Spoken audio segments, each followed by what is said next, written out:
Hello and welcome. My name is Phil Naylor and welcome to Tea with the Therapist. This is session 13.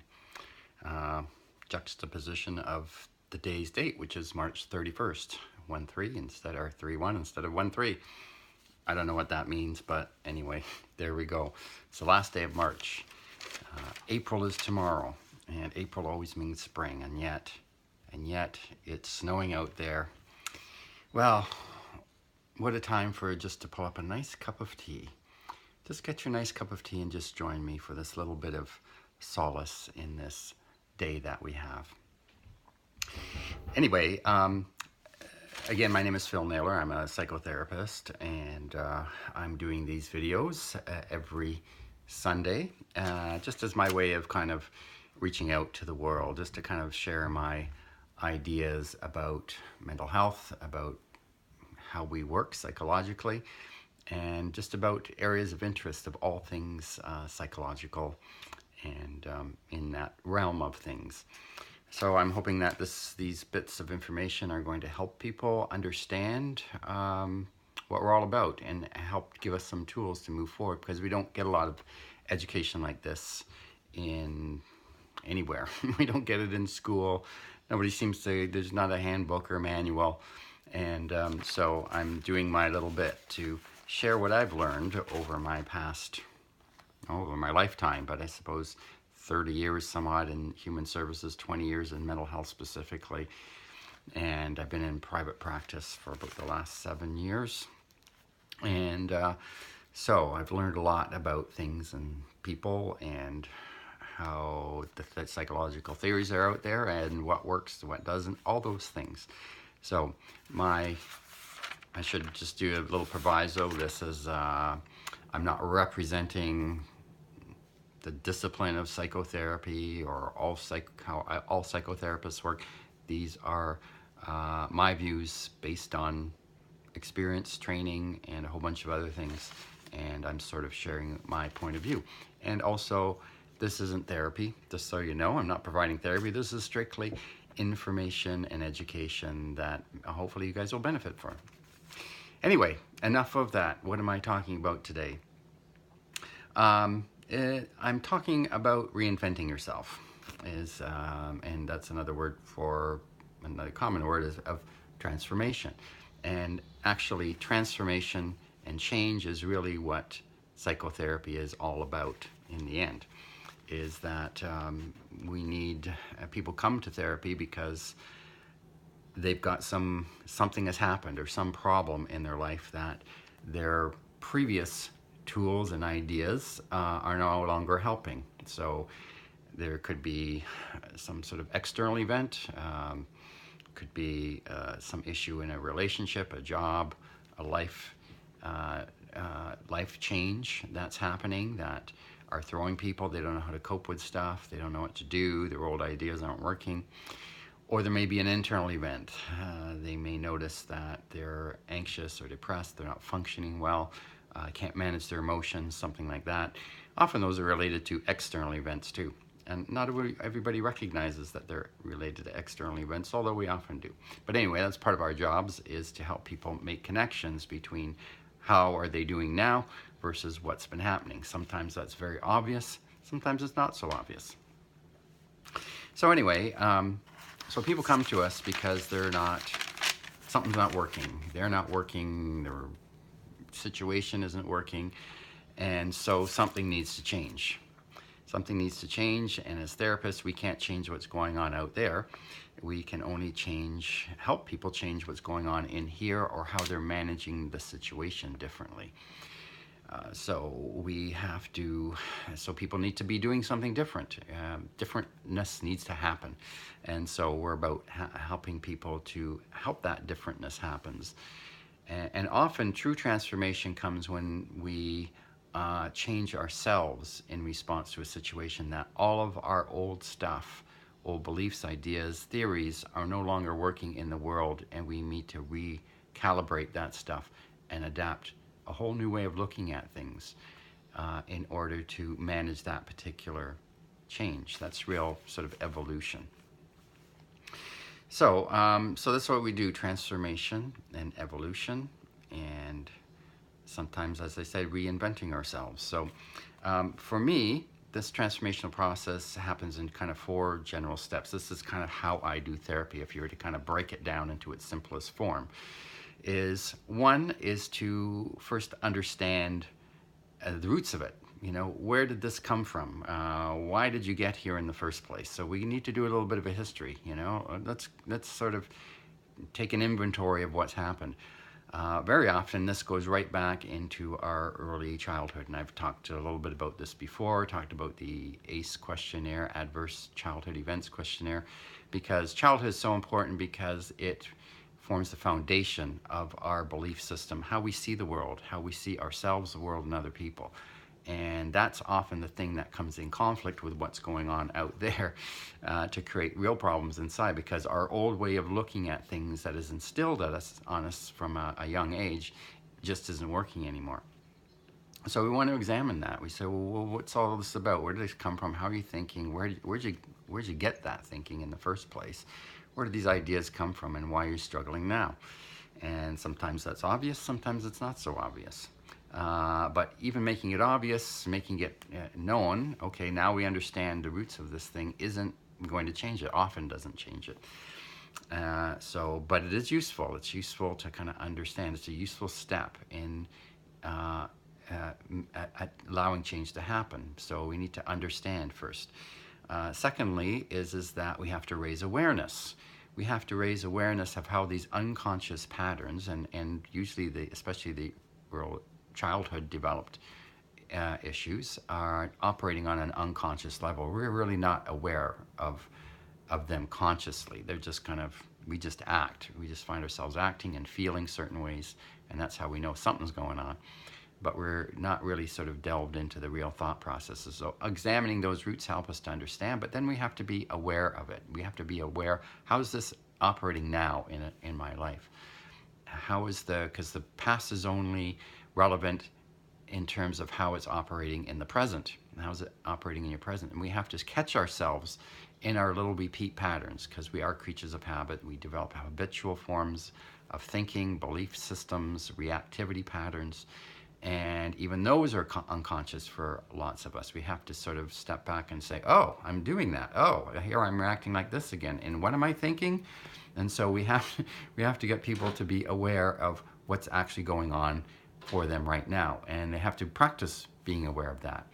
And so that practice of being aware and making the unconscious processes in us conscious, there's kind of a modern term for that, which is mindfulness, awareness, being aware of what's going on around us and within us. So heightening our awareness, making the unconscious processes conscious.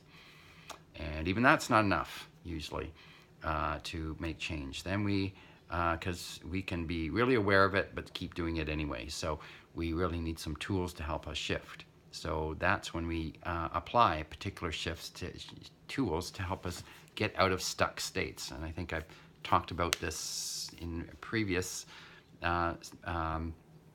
sessions here, maybe even last time, that we get into these stuck states, and it's a thinking, feeling, behavior pattern that we get kind of locked into, that just kind of comes in, and we can't get out of that easily because our minds are thinking that way already. So we need some strategies to break that pattern and help us shift out of that. So that's where the application of tools and the appropriate tools for our particular issue are.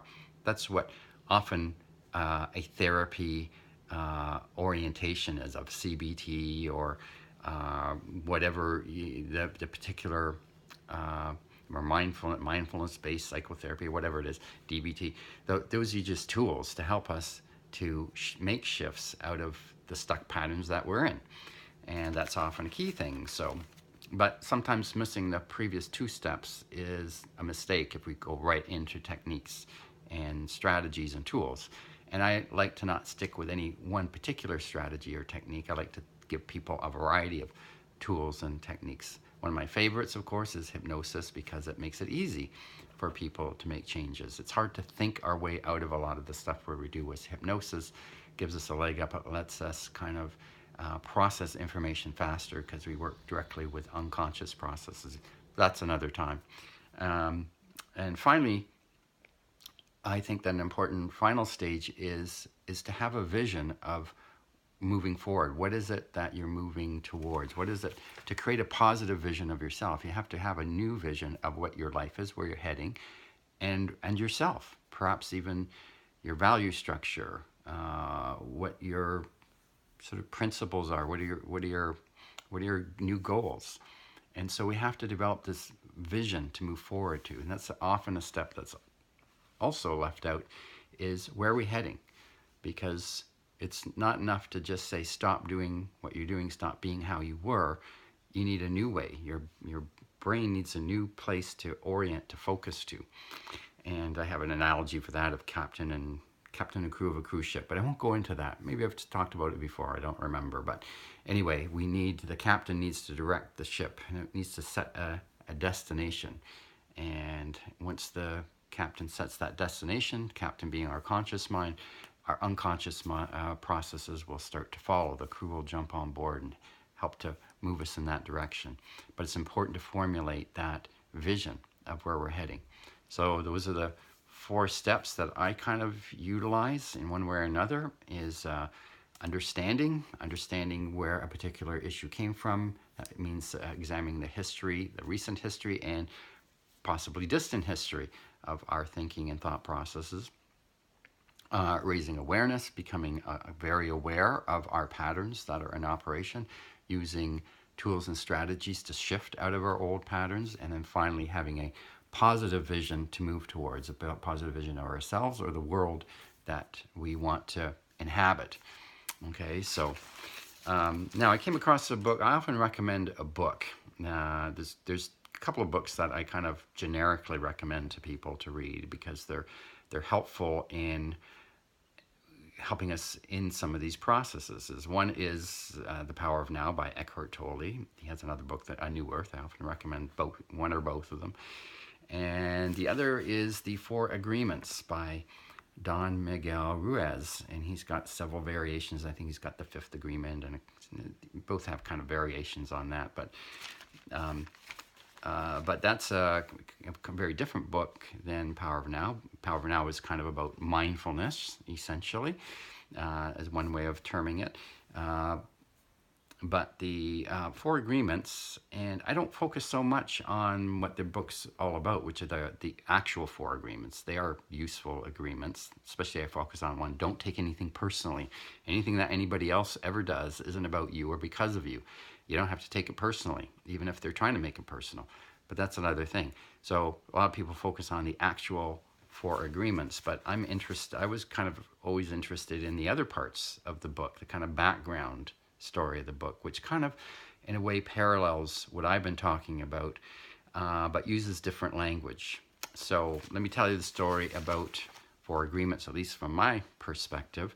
So the Four Agreements is about how we form, how we get to where we are. And that is the fact that we make agreements about the way things are, about the world. And most of this is formed by culture. This is according to the Four Agreements, is that we're born into this world. We're kind of like blank slates, more or less.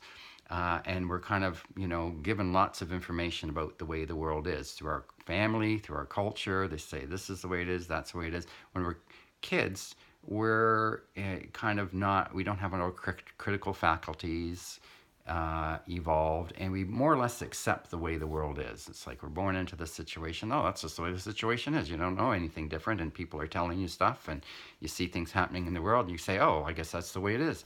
And so we adopt these ideas about the world and about ourselves and about the other people. So we may be given ideas about ourselves by messaging that we're given through our culture and our family. This is good, this is bad, you're good, you're bad, this is this is what I talk about in therapy, is that we're given messages that we pick up on.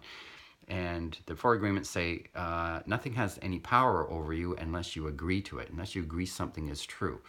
So if I say, I have a wonderful picture over there, that's a great work of art, and then somebody else looks at it and says, I don't think so. It's some piece of modern art or something. And I don't think so. I don't think that's a great piece of art. It doesn't do anything for me. So they haven't agreed to it. So that art work doesn't influence, or my opinion about the art doesn't influence them. But if they agree, they say, yeah, that's a wonderful, amazing piece of art. They're moved by it and all that kind of stuff. So they've made an agreement about that way that art is, and that kind of affects them that way. So, but if they don't agree to it, the art piece doesn't affect them. So many things work that way. So if people say, well, we think you're stupid, and you agree to it, that's a very powerful thing on your life. Oh, I'm a stupid person, but if they say that and you don't agree with it, you say, I don't think I'm stupid. I think I'm smart. I think you're stupid. So that their opinion doesn't have any influence of you. So that's kind of just very condensed version of what they're talking about. But basically, the things we agree to have power over us, and the things we don't agree to don't have any power over us. And we unconsciously accept agreements about the way things are. These would essentially be our belief systems, what we believe about things, what we think is right or wrong or good and bad, what we should or shouldn't do, and who we are and what other people are. That's where our prejudices and ideas get instilled. So those are only good if we agree to them. And if we don't, they don't have any influence. So we accumulate through all of our childhood all these sort of unconscious agreements, and we kind of end up to be how we are. And so that's kind of another way of just looking at our early childhood influences, that we are, and we unconsciously end up how we are. We don't really consciously choose our ideas and our thoughts and our concepts of the world and ourselves. They're kind of given to us, and we just kind of agree to them. So we kind of absorb them by osmosis. So we unconsciously have developed who we are through our childhood to our adulthood. For the most part, that's not the absolute rule, but there's a lot of things that we consciously agree to and become who we are. And so then now our jobs as fully formed adults is, according to the four agreements, is to actually examine our lives. We need to examine all of these unconscious things that we've agreed to. In other words, examining our beliefs, our ideas about ourselves and the world and other people. And we need to figure out which ones are not good for us. What agreements have we agreed to that are disempowering to us, that hold us back, that harm us, that help us not fulfill who we are in the world. All the things that are bad for us, we have to examine those and decide to break those agreements. And when some of the agreements that are important to break are like the ones about yourself. If you have negative beliefs or agreements about yourself, that I'm this way or I'm that way, and those agreements hold you back, it's time to get rid of those agreements. And so Don Miguel Ruiz, this is supposed to be an ancient Toltec Indian philosophy, and it's not his personal ideas. He's exploring the Toltec ideas.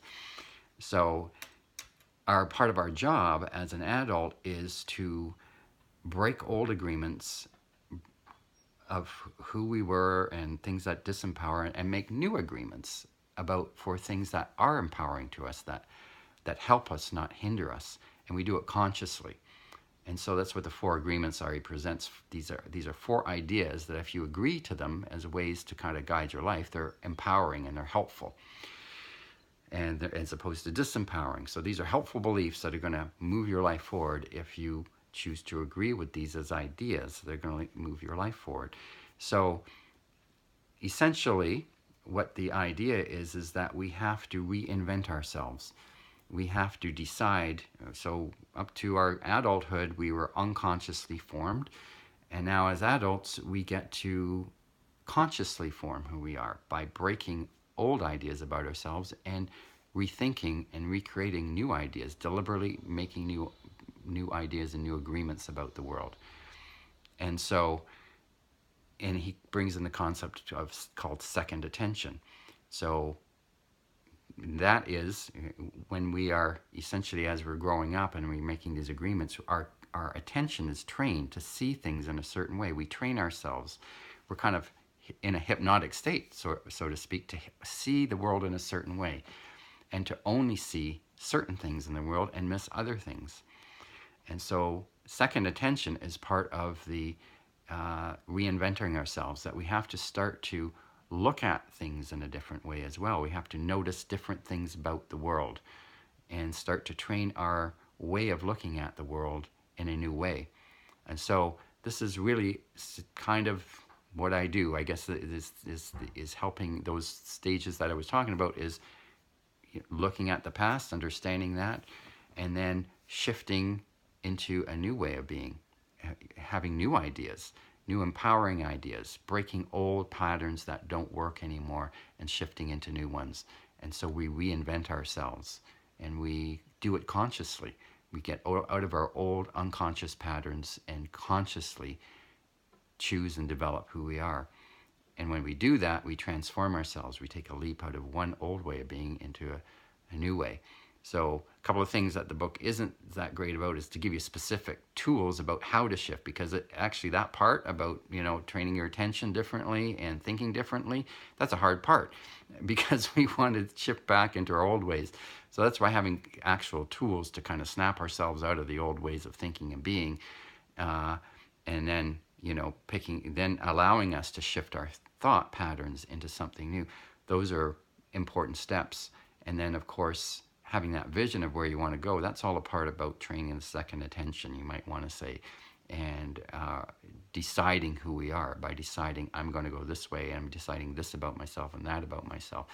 So that's why I kind of recommend this book. It has a sort of a it talks about some of the same things I've been talking about, but uses a different language, different concepts. So if you're interested in that, I'd recommend go picking up that book and reading it and looking at those parts about it. Like I say, the 4 agreements part is, the agreements themselves are kind of interesting, but I find that it's all the background stuff. That book is particularly interesting, and from my perspective. So I would just thought I'd share that little bit of tidbit and idea about how I think, how I work, and how that particular book, and that and The Power of Now is another one I always recommend, because it talks about focusing on the present moment and using our awareness to understand and uncover our unconscious processes. So a couple of good books for you to read while it's still kind of wintry. Cuddle up and just snuggle in and enjoy some good food for the mind. That's what I always recommend when we're trying to make change. I say, feed your head. Read some materials, ideas. We need new ideas to come into our heads, because the old ones aren't very helpful and aren't working anymore. So that's my thought for the day. I hope you enjoyed it. I hope if you haven't had a tea, go make a tea. Rewatch this if you want, or just think about it and just enjoy your day with the tea. But thank you for joining me. If you have any thoughts or comments or suggestions, please put them down here below the video. Just give me a thumbs up or thumbs down, or make a comment or something. Pass it along to a friend if you think they might be interested. This is Phil Naylor signing off, and thank you for joining me. We'll see you next week. Bye-bye.